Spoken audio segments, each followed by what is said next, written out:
بسم اللہ الرحمن الرحیم۔ السلام علیکم ویور، میرا نام محمد مشتاق ہے۔ آپ دیکھ رہے ہیں میرے یوٹیوب چینل MZ فورسی اکیڈمی۔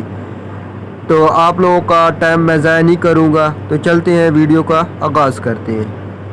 تو آج ہم پاک نیوی سیلر ریپیٹر کے بارے میں ڈسکس کریں گے۔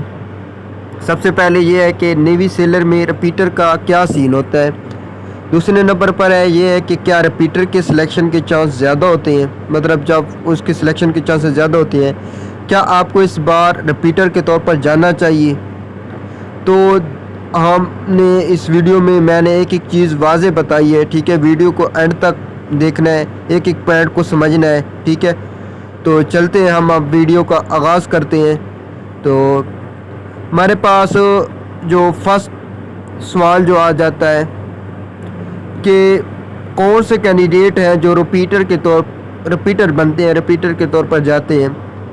ریپیٹر وہ کینڈیڈیٹ بنتے ہیں جن کے پچھلے بیچ میں، مطلب جو پچھلا بیچ ہے اس میں ان کی سلیکشن نہیں ہوتی، فائنل سلیکشن، مطلب ان کا سب کچھ کلیئر ہو جاتا ہے، میڈیکل، پرسنالٹی ٹیسٹ، انٹرویو بھی، لیکن جب فائنل لسٹ لگتی ہے تو ان کا نام لسٹ میں نہیں ہوتا، مطلب ان کی سلیکشن نہیں ہوتی۔ جب ویب سائٹ پر اب وہ اپنا رزلٹ چیک کرتے ہیں، رزلٹ اناؤنس ہوتا ہے، تو اس وقت ان کا رزلٹ کیا ہوتا ہے کہ وہ سلیکٹ نہیں ہوتے، تو اس وجہ سے وہ اگلے بیچ میں ایز اے ریپیٹر کے طور پر چلے جاتے ہیں۔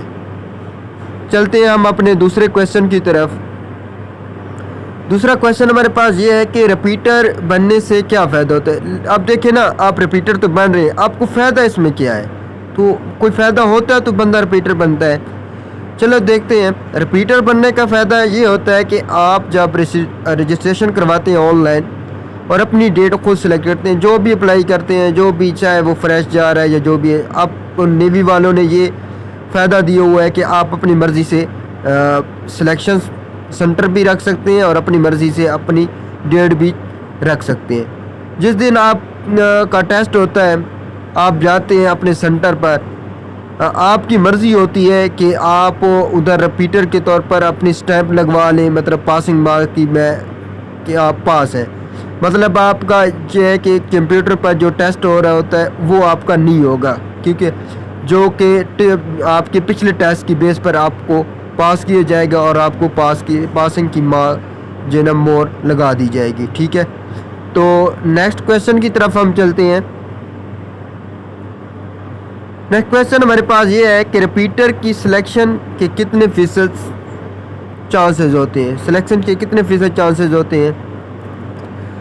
تو اس کے متعلق میں آپ کو بتاتا ہوں، اصل میں آپ کا جو میرٹ ہوتا ہے نا وہ لو ہوتا ہے، اسی وجہ سے آپ کی نا سلیکشن نہیں ہوتی، اور آپ اگلے بیچ میں، کیونکہ ابھی جو ہے نا میرٹ جو ہے نا نیوی کا بہت زیادہ ہائی ہوتا جا رہا ہے، ٹھیک ہے۔ تو بہت زیادہ لڑکے اپلائی کرتے ہیں نیوی میں، بہت زیادہ، ٹھیک ہے۔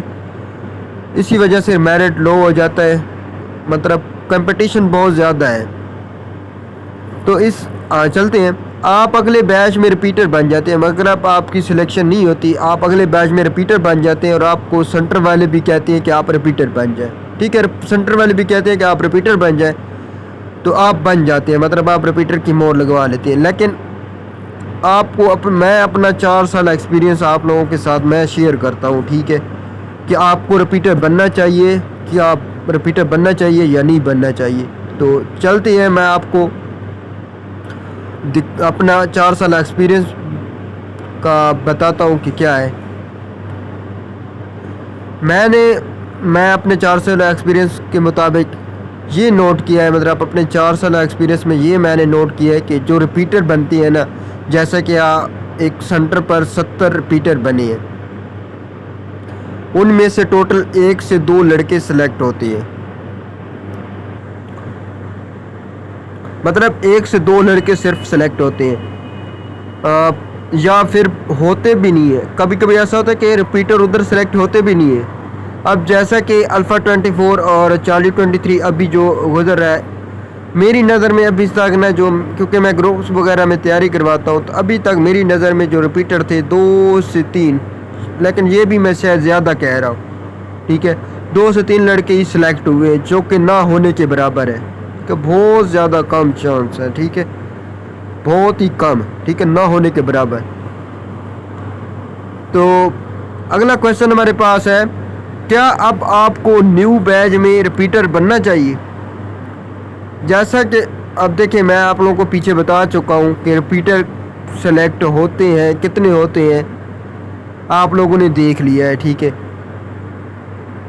میں اپنی رائے دیتا ہوں، تو رائے کے مطابق میں آپ لوگوں کو یہ سجیشن نہیں کروں گا کہ آپ لوگ رپیٹر بنے، ٹھیک ہے۔ آپ لوگوں نے رپیٹر نہیں بننا، میں بار بار کہہ رہا ہوں رپیٹر نہ بنے، ٹھیک ہے۔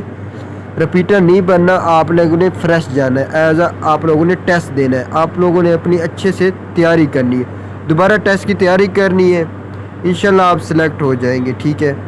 اور لیکن آپ لوگوں کو یہ ہے کہ محنت کرنی پڑے گی، خود سارا کچھ دار مدار جو ہے نا آپ کی محنت پر ہے، آپ محنت کرو گے آپ کی سلیکشن پکی ہے۔ یہ ہے کہ جب آپ انٹر ٹیسٹ پاس کر لیتے ہیں اس کے بعد آپ کی محنت کیا ہے، آپ شارٹ لسٹ میں آنے کے لیے آپ لوگوں کو پہلے انٹر ٹیسٹ اپنا اچھے طریقے سے پاس کرنا پڑے گا، ٹھیک ہے۔ پھر آپ شارٹ لسٹ ہوتے ہو، شارٹ لسٹ ہونے کے بعد آپ کا آپ کو میڈیکل وغیرہ پرسنالٹی ٹیسٹ کے لیے بلاتی ہے، تو اس کے بعد جو ہے نا آپ کا جو پرسنالٹی ٹیسٹ ہوتا ہے نا وہ بھی آپ کا بہت زیادہ معنی رکھتا ہے آپ کے میرٹ میں، ٹھیک ہے۔ تو آپ لوگوں نے اگر میرٹ بنانا ہے تو پرسنالٹی ٹیسٹ بھی آپ لوگوں نے پازیٹیو بنانا ہوگا اپنا، ٹھیک ہے۔ پرسنالٹی ٹیسٹ آپ لوگوں نے اپنا پازیٹیو طریقے سے دینا ہوگا، ٹھیک ہے۔ تو وہ بھی تیاری ہم آپ کو گروپ میں کرواتے ہیں اور اب بھی کروائیں گے، ٹھیک ہے۔ اور جو ہم چیزیں کہیں گے یا میں کہوں گا تو آپ لوگوں نے ان چیزوں پر عمل کرنا پڑے گا۔ یہ نہیں ہے کہ آپ ایک بات پر عمل کر رہے ہیں اور دوسری پر نہیں کر رہے، آپ لوگوں کو جو بھی کہا جائے آپ لوگوں نے وہ کرنا ہوگا، ٹھیک ہے۔ تو تیاری کرنے کے لیے میرے واٹس ایپ نمبر پر آپ رابطہ کر سکتے ہیں، ٹھیک ہے۔ نیچے میرا واٹس ایپ نمبر ہے، میں نے آپ لوگوں کو دے دیا ہے، ٹھیک ہے۔ تو میرے واٹس ایپ نمبر پر آپ کانٹیکٹ کر سکتے ہیں اور میں آپ لوگوں کو اپنے جس میں نیوی کی تیاری کروا رہے ہیں تو اس گروپ میں آپ لوگوں کو ایڈ کر دوں گا۔ اور اگر آپ لوگوں نے P M A long course کی تیاری کرنی ہے تو اس کے لیے بھی میں آپ لوگوں کو گروپ میں ایڈ کر دوں گا۔ تو امید کرتا ہوں آپ لوگوں کو میری باتیں سمجھ آ گئی ہوں گی۔